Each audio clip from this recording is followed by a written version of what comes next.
All right, let's get started. In opening this meeting, I'd like to acknowledge the traditional owners of land on which we operate and pay respect to their elders, past, present, and emerging.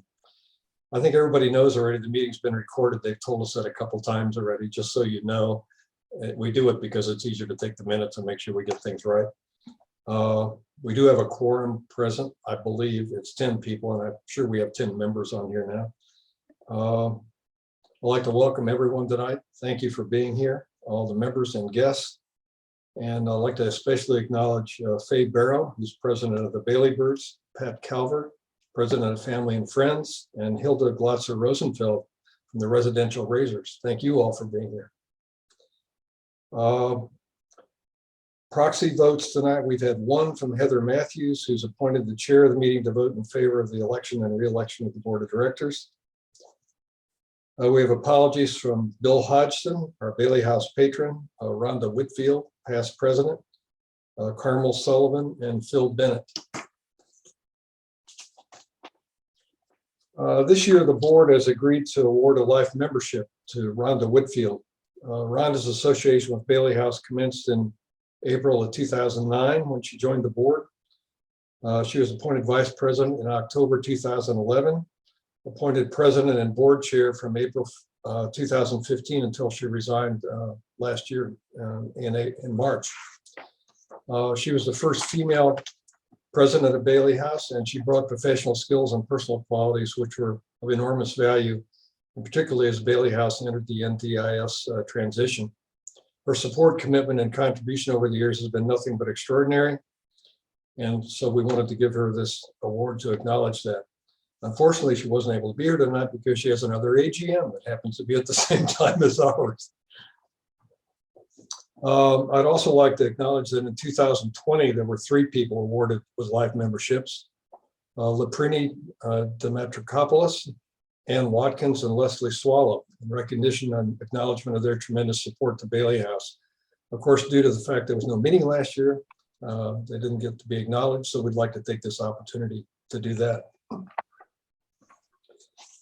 I'll give a brief report here to start off with. I don't have a lot to say. I'd like to talk just briefly about where we are, but more importantly, where we're going. It's been a very interesting year, to say the least. I thought my timing for joining was remarkably bad to come on just before COVID. In fact, I think we've only had one meeting in person since I've been chair. So it's been an unusual time. It's imposed some pretty significant challenges, and management and staff of Bayley House have done a fantastic job of dealing with those. I commend them. We've all learned Zoom. It's handy, but it's really not quite the same as sitting face to face with one another and getting to know people. So I haven't met as many of you as I would have liked, and I hope we can change that this next year. Fortunately, we got a lot of help from the government during the year with JobKeeper. It kind of saved the day for us financially, which we'll hear a bit more about later. We continue to be challenged with COVID, and we will be, I think, for a while. But we're all well prepared for it and seem to be handling the little crises that come up periodically, almost daily now, very well. Despite COVID, we challenged ourselves to rethink our strategy beginning in late 2020. We've got a very healthy demand for our services in the Bayside area. We've got a very good reputation, and we set out to determine the best path forward to deliver the best outcomes to our clients and for us to prosper in the years to come. A mix of staff, management, and board worked together on this plan. There were some clients involved with it as well. So I think we went through a really fantastic process of getting people engaged in this and trying to paint a picture of where we should go forward. I think you could safely say that underlying all of it is a mandate for growth. Economies of scale are important for us, largely due to the need for deep skills in all areas of our business. It's a very complex business. It's not huge, but even without COVID, to run a business like ours, we need very deep skills in a lot of areas. All the client support people in day services and accommodation, and they all have to have a deep understanding of NDIS, which is not a simple thing to understand. We need deep skills in finance, quality, people and culture, marketing, and fundraising. having deep skills in all those areas takes money. So if we're not big enough, we simply can't afford to do what needs to be done. Over the past years, we've built a pretty strong and capable management team that actually can do it. Now we need to be bigger to support that team. We need the financial scale to pay for the skills, particularly when faced with continuing downward pressure on prices. It's the NDIS way. It's a government way. They start out with plenty of funding, then they reduce it to promote efficiency. And ultimately, they drive small, inefficient players out of the market. And we don't want to be one of those. So we must grow. And we are focusing on growth in both our key areas of service, the programs, which is a day service primarily, and accommodation. In programs, our major thrust this year is the new Arts Hub, which you probably already know about, and which Warwick will probably talk a bit more about later. This is a first step in growing beyond Middle Crescent, where we have limited, really capacity for growth. Growth in programs is necessary, as it also fuels growth in our other key area, which is accommodation. As clients get to know us and like us, we're the logical place for them to go when they need a place to live. Historically, accommodation was only a small part of the business and required lots of capital. But with NDIS funding for specialist disability accommodation and supported independent living, it's become very important and a potentially very attractive part of our portfolio. We currently have about 48 people living in houses in long-term accommodation, much of which needs to be replaced. And we have a wait list of some 45 people who want it now or in the very near future. And I'm sure that list would grow if we had it available. So we can easily double the size of our accommodation business. In addition, there's opportunities in short-term and medium-term accommodation that also fuel growth in day service and in further longer-term accommodation. The idea behind SDA, Specialist Disability Accommodation, is that there's going to be funding there that's enough to attract private investment in this kind of accommodation. And that's really great because it means we don't have to put up the capital to build houses, which we really don't have, and we'll find it very difficult to get. But after a lot of work over the last couple of years, we've recently come to understand that funding levels for the kinds of dwellings that we need in our area is really not sufficient.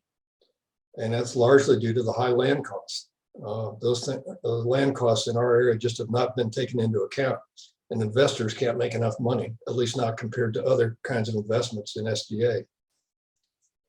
So we've now initiated a process to make this problem known and seek relief from NDIS so we can get their dwellings in place more quickly. I know we're a pretty small player, but I think we can get support from SDA providers, impact investment funds, families, and other service providers to make some headway on this pretty quickly. I've been personally involved in this work for the past couple of years, even before I joined the board of Bayley House, and I'll continue to push to make progress on this for Bayley House and our participants and families. I think it's absolutely critical. So that's my report. But before we move on, I'd just like to thank and acknowledge the staff, the families, and the volunteers for all their hard work during this tough year. It's been a really challenging one, and they've done a great job. Warwick, we'll turn it over to you now for the CEO's report. Thanks, John, and thanks, Jeff, for your very wise stewardship in the last 18 months, which has certainly been challenging. Look, first up, I do want to discuss COVID. And John, you're absolutely right. You certainly picked your time to come on board. I was reflecting recently that I've just ticked over my 3-year anniversary with Bayley House, and it occurred to me that literally half of that has been out of the office, physically, completely out of the office. It's a very strange environment that we find ourselves operating in. But literally half of my time with Bayley House has been at Middle Crescent, and half of it has been working from home. COVID unquestionably hit us very solidly, as it did the world, and obviously in Victoria. We all know the story of the largest lockdown city in the world. It's been a tough gig for everybody. I guess what I would say out of COVID, there's no point sort of going through the drama of it, but I do think there have been some silver linings. The first thing I think is that for a relatively small organisation, I think there was a sense for us, in particularly last year, was we hunkered down and confronted something which was truly frightening, that we weathered the storm remarkably well. And I think some of that goes to the fact that, and John talks about the mandate for growth, which the strategic plan gives us. And it's a really good mandate. It's a strong mandate. But one of the fantastic things that came out of our strategic planning was that as an organisation, we wanted to grow, we need to grow, but we don't have aspirations to be the next sort of BHP of disability services delivery. And part of that is because we understand that as an organisation, we need some more oomph, I suppose, in order to get those economies of scale. But we still want to continue to be the Bayley House, which has the level of connectedness between families, between staff, and between clients, which actually makes us able to rise to these sorts of occasions and do it well. And as we kind of rushed out of the buildings at the beginning of last year, we confronted a challenge which we simply had no idea how it was going to play out. And of course, week by week, it played out with more challenge and I guess over a greater period of time than we could possibly have ever anticipated. But as an organisation, we pivoted really quickly. I know, I'm sorry, I think it's that the word that's been labelled the one that nobody wants to ever hear again. The only good time you hear pivot is if you watch that episode of Friends, I think, where Ross tries to pivot the couch up the stairs. But it is a very overused word. But nevertheless, as an organisation, I guess we came to terms with the fact that this change of circumstances was something we needed to work with, that our clients were going to be, at least for the foreseeable future, at home, that as staff, we were going to be working from home. And we moved very quickly, I think, to get as much as we could online. And I feel, as CEO, I guess I really feel proud of the way that we did that. Staff came to terms with, I guess, a way of working which they'd never done before. Justin and his small team turned themselves literally inside out. I mean, we had people who worked solidly weekend after weekend in order to get Facebook groups up, first of all, and then an increasingly sophisticated array of online services. And I'm forever grateful for the work which people did. We know that online services do not suit everybody. We know that they're not a substitute for on-the-ground day services, but they certainly helped to keep a lot of people connected. And the feedback we had from clients and from families was remarkably positive. People who certainly, I know I had parents say to me, Johnny gets up in the morning, he knows what's happening, it gives structure to his day. So there were silver linings, because the truth of it is that we've got better at online, and we now know that there are certain activities and certain services which we can deliver. And in just a moment, I'm going to ask Justin to cue a video, because I want to give you a little insight. Some of you will have already seen this, but it only goes for a couple of minutes, but some of you may not. The annual art show, which Bayley House has been partnering with Bayside Council for many years now, and in fact was the first thing that I went to as CEO, its first event. I was blown away by this art show, just extraordinary. And of course, last year we couldn't do it. This year it is physically on site at Bayside Council. So if you're able to pop in and have a look, you can, but we can't have a big launch and a big activity around it. But Justin and his team have put together an online gallery. And it's just, again, another extraordinary example, I guess, of innovation. Justin, do you want to share screen and show that now?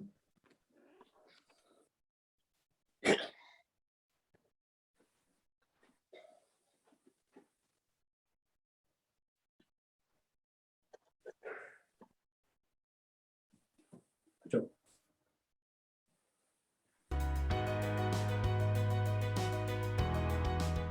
Traditionally, the Mayor would launch a Bayley House exhibition with a speech and a cutting of the ribbon. But with COVID restrictions this year, that isn't possible.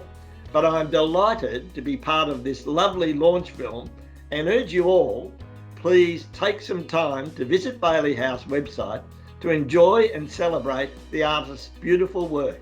Thank you. This came about last year when we started online programs And a lot of our artists in the art programs were beginning to explore the practice of different artists.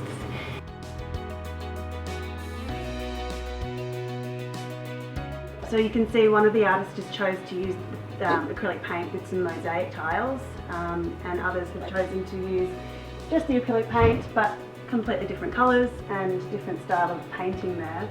And then of course just a drawing as well, a simple drawing but with beautiful textures and lines and her own beautiful interpretation of the Mukamura artwork. This is a painting called Mukamura, and she's an Australian Jewish painter, and I worked on this, and I did Mod Podge on her hair. Well, it is a pattern of ice and flowers. And I don't know where I got the idea from. I think it was the pattern in the album. First of all, paint the rainbow on the board, and then I made the birds of a string, but with like a balloons, not the balloons, but not about birds, and it flies like a bird, and I love it.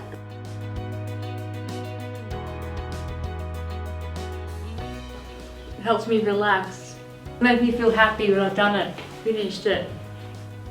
It's a brilliant gateway theme for us because we have a really exciting development next year in that we will establish a dedicated arts hub with art studios, a mini gallery, and a big part of the ethos of this is that we really connect with artists and art practice in our local community.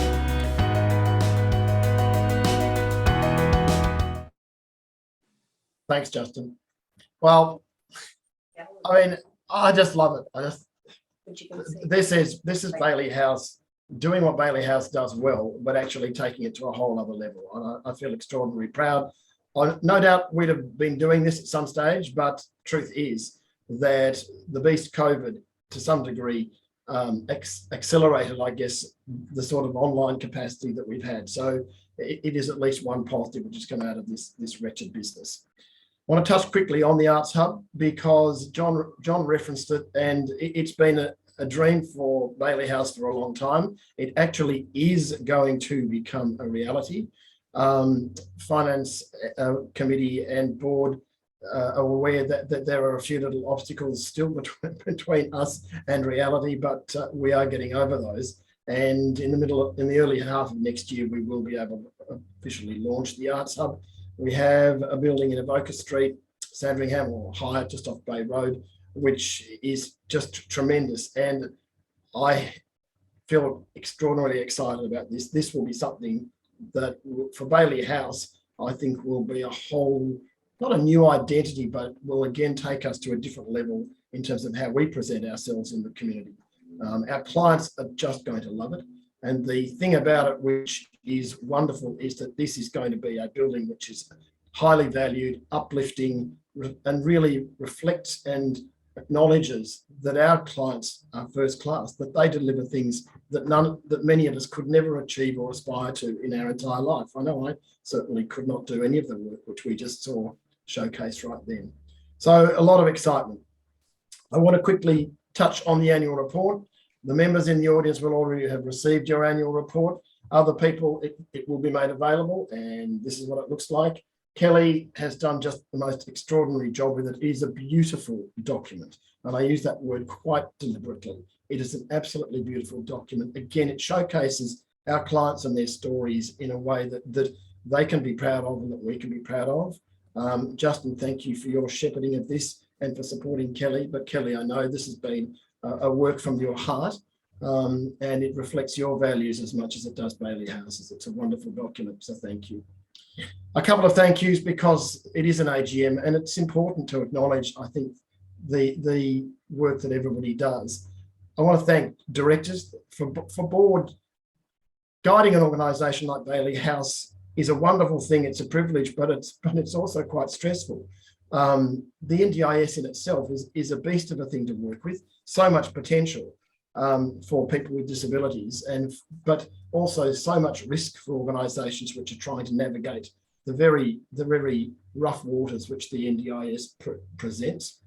And of course, a thing like COVID for a board also is extremely risky and stressful. And I really acknowledge the work of John and the directors who've been extraordinarily supportive of the management team in providing us with guidance, support, but also allowing us and I guess respecting us to operate the ship through these difficult times. Thanks to what is a simply extraordinary team of staff. I've missed so many of you over this last 18 months, I guess in the physical sense, not seeing so many people. Every time I join you on Zoom, I'm blown away by your capacity, and I want to really acknowledge the wonderful work of staff in continuing to support our clients, in being flexible, in doing things online that you were uncomfortable with, but actually getting there. And obviously to my leadership team who have worked together tirelessly. And in terms of COVID, I do mean tirelessly. Even in the last several weeks, I've got team members who have not had a weekend, who have simply had to work on and off virtually all weekend because we have had some COVID positive clients and staff that we've been dealing with. I also want to thank families. You gift us with your greatest asset and your love, your loved ones, and you give us your people to look after and to support. That is an extraordinary act of trust, and we really take it on board. And I hope that we respect that trust and deliver to you what you hope and what you expect for your loved ones. It certainly is our abiding passion, and it is what we get up in the morning every day to do. But thank you for your support. We have had so many comments from people throughout this last year saying thank you and well done. It really, really helps us to do it. And ultimately, though, my biggest thanks are for our clients. They just inspire me. I know at the beginning of COVID, we, as a management team, as a staff, felt so terribly anxious that our clients would not cope with this challenge. We supported them as best we could, but the extraordinary thing was that for so many clients, they were the ones supporting us. They were the ones saying, oh, Warwick, have you got your mask? They showed us their resilience, their capacity to accept and to get on with a difficult life in terms of COVID is simply inspirational. And I know there are clients for whom the last 18 months have been truly difficult, a lot of isolation, but they are an inspiration to all of us. They are the thing which makes us get up and I guess not just do this job, but enjoy this job. We have, throughout this exercise as a team and as an organisation, not for one day lost sight of the fact that whilst keeping people safe as best we can, whilst supporting people, we have willingly and knowingly restricted people's freedoms and actions. I have been ever conscious of this, in particular in residential support services. And I just want everyone to understand that these are not actions we have taken lightly. As someone who's been in the disability sector for many years, decades in fact, I'm very conscious that people with disabilities have had rights taken away from them, not by wicked people, but by well-intentioned people, removing rights, removing freedoms, in their view, in the best interests of people with disabilities. It's a very slippery slope. We understand that COVID is an exceptional issue. We understand that all of us have given up rights and accepted restrictions. The hugely important thing as an organisation is that we keep questioning those things. We keep questioning that we've got the balance right.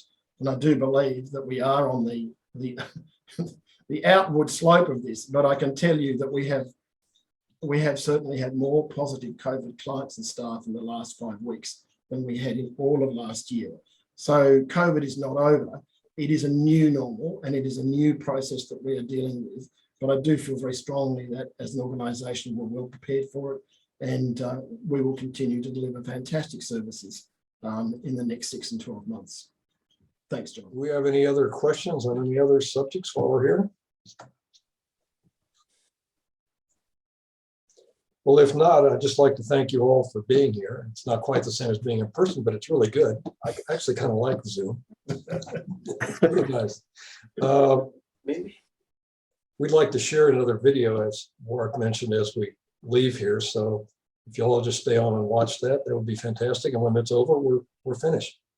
Thank you very much for joining us. Thanks, John. Thanks, everybody. Enjoy the video. It's just fantastic. Get involved. Get on board.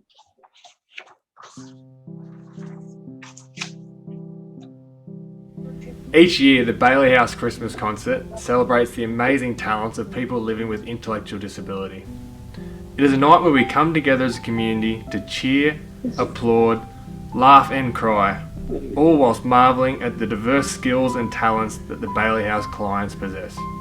For the community, the Bayley House concert is often a symbol that it's Christmas, but for our clients, it's so much more. For many, this is the highlight of their year. The thrill of performing in front of a crowd. But perhaps most importantly, it is the pride, the sense of achievement and the overwhelming feeling for our clients that they are loved and supported when they look into a full crowd cheering them on. Unfortunately this year, the curtains won't open. There will be no Bayley House Christmas concert. No cheering, no applause. Due to COVID-19 restrictions, the Christmas concert has been cancelled. The pride, value and support that our clients feel from performing in front of a crowd is almost impossible to emulate. But for our clients, we're going to try with the Concert of Dreams. This Christmas, we have set the goal of virtually filling Australia's largest seated theatre, the Palais. You can show your support for our clients by donating virtual seats for yourself, your friends and your family to help us reach our goal of 2,894 virtual seats. Whilst you won't get the experience of attending a concert, you'll be showing our clients how valued they are and provide the same sense of pride, achievement and support that our concert brings. I like acting and trying on different costumes and performing. Oh, I like that. Yeah, nervous. I like dressing up. And my favourite costume, but I've never tried it on, I like the teddy bear costume. Remember the teddy bear? I love the teddy bear costume one. Yes. Probably someone dressed up as Santa Claus. What, a clown? The clowns, yeah. Probably the Christmas conga. Remember the conga line? Oh, yeah, the conga line. Yeah. It wasn't the Babushka dolls, Brie. It was actually Puppet on a String. Yeah, Puppet on a String. But I just don't know if they are. That's what happens when we have been in a concert for such a long time. Yeah, that's right, Mary. I wish we could make build a bigger hall. It's too small because when there's so many people, the clients that are doing drama, because we didn't do the concert last year and we didn't do it this year, do you think maybe next year we can double it? Not happy. Not happy. I wish there was no such thing as a coronavirus. Yeah. I think concerts are much more fun than coronavirus, to be honest, and lockdowns. You can make dreams come true. You can open the curtains and show our clients how supported they are. You can help us virtually fill the Palais this Christmas. You can find all the information you need on the Bayley House website and get your virtual seat and be a part of the Concert of Dreams.